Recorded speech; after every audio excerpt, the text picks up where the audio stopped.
होता है। तो इसके लिए आप सब भामाशाहों को सबसे पहले तो बहुत बहुत साधुवाद, आप सब लोगों को बहुत धन्यवाद जो आपने इतने परदेश में जाकर बड़ी मुश्किल से कमाए हुए धन में से, अपनी गाड़ी कमाई के पैसे में से ये दान दिया।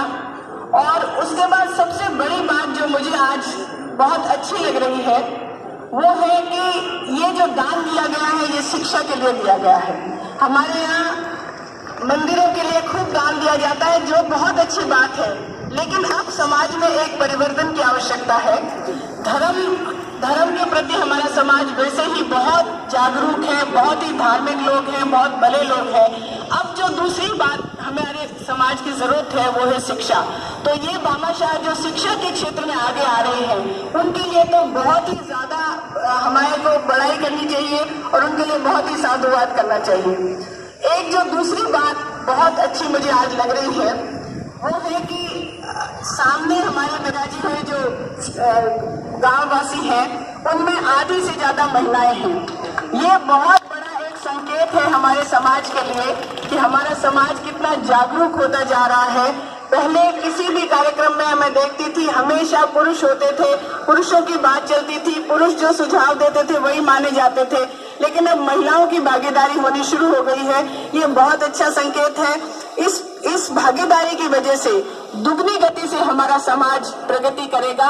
और महिलाओं से मैं खास तौर पे निवेदन करूंगी कि आप लोग शिक्षा के प्रति, अभी तक धर्म को आगे बढ़ाने में महिलाओं का सबसे ज्यादा हाथ होता है, ये मैंने हमेशा देखा है, लेकिन वही शक्ति जो आपके अंदर है वो आप शिक्षा के बारे में भी अगर लगाएंगी, आप जो यहाँ बैठी हुई सामने मुझे महिलाएं दिख रही हैं, मुझे लगता है कि उसमें से 80% महिलाएं खुद पढ़ी लिखी नहीं हैं, लेकिन उनके अंदर ये भावना होना कि हमारी अगली पीढ़ी पढ़ी लिखी हो और हम उसको पढ़ाने के लिए अपना तन मन धन सब कुछ लगा दें।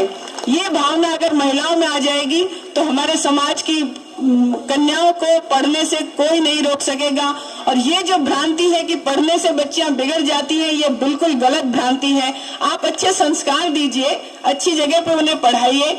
मैं बिल्कुल नहीं मानती कि पढ़ाई से कोई भी बिगड़ता है। पढ़ाई से हमेशा एक तरह की बुद्धि आती है जिससे सोचने समझने की शक्ति पैदा होती है, क्या हमारे लिए अच्छा है, क्या हमारे लिए बुरा है। तो पढ़ाई से कोई बिगड़ता है ये बिल्कुल गलत बात है। अगर कोई बच्चा बिगड़ा है, अगर कोई गलत रास्ते पे गया है तो वो पढ़ाई की वजह से नहीं गया है, वो आपके घर में अगर सही संस्कार उसको नहीं मिले हैं, उसके ऊपर सही ध्यान नहीं दिया गया है, इसलिए वो बच्चा बिगड़ता है।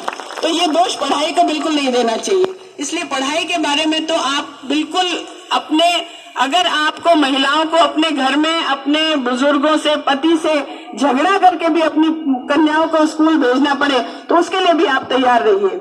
और दूसरी एक बात जो मुझे आज बहुत अच्छी लगी कि अभी तक सामने जो बैठे हुए श्रोता होते थे उनमें भी महिलाएं कम होती थी। धीरे धीरे ये बात सामने आने लगी कि महिलाओं की भागीदारी होनी चाहिए।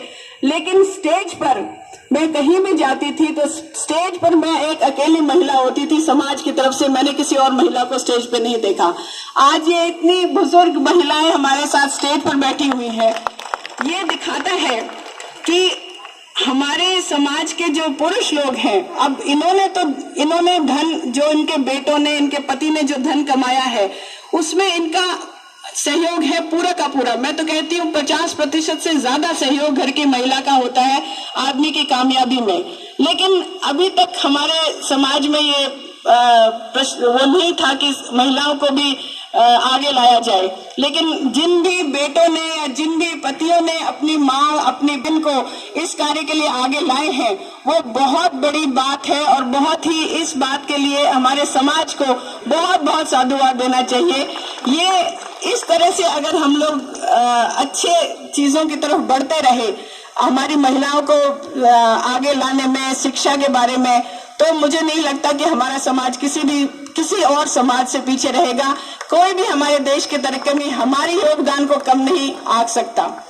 अभी यहाँ बात हो रही थी कि इस शिक्षण संस्थान में 2 सोलर लाइटें देने की, तो सोलर, मैं तो बल्कि ये कहूंगी कि कोई भी, किसी भी समाज का कोई भी हॉस्टल या कोई भी स्कूल है, चाहे शीरवी समाज के भी या किसी और भी समाज के, उनमें अगर सोलर के जो शिक्षण संस्थान वगैरह होते हैं उसमें रात को भी मतलब लाइट रहनी चाहिए, और गांव में लाइट हमेशा रहती नहीं है, तो सोलर लाइट एक ऐसा विकल्प है जिसके लिए जो हमेशा कुछ भी कारण आंधी पानी आए तो भी लाइट रहती है। तो सभी जो समाजों के अध्यक्ष हैं या शिक्षण संस्थाओं के अध्यक्ष हैं, उनसे मैं ये कहूंगी कि आपके संस्थान में, आपके हॉस्टल में या आपके स्कूल में कहीं भी सोलर लाइटों की जरूरत हो तो आप लिस्ट बनाकर डीआर साहब को दे दीजिए, और वहां पर सोलर लाइटें लगाना हमारी प्राथमिकता रहेगी। और भी कोई भी बात हो, कोई भी समस्या हो, किसी भी प्रकार की आपकी कोई जरूरत हो, उसको बताने में आप बिल्कुल मत हिचकिचाइए। और जैसा कि आपने कहा कि हमारे चौधरी साहब के स्टाफ में जो भी लोग हैं, हम बहुत भाग्यशाली हैं कि हमारा स्टाफ लोगों के काम करने में अपना दिन रात कुछ नहीं देखते हैं, अपना परिवार अपना सब कुछ छोड़ देते हैं और दिन रात आप लोगों के काम में कोई भी ऐसा नहीं है हमारे स्टाफ में जो थोड़ी भी कोताही करे। साहब कहें चाहे नहीं कहें, लोगों को काम करने में हमारा पूरा स्टाफ बहुत ही तत्पर रहता है। आप उस चीज का पूरा फायदा उठाइए, और कोई भी समस्या है, कोई भी बात है, आप जरूर बताइए।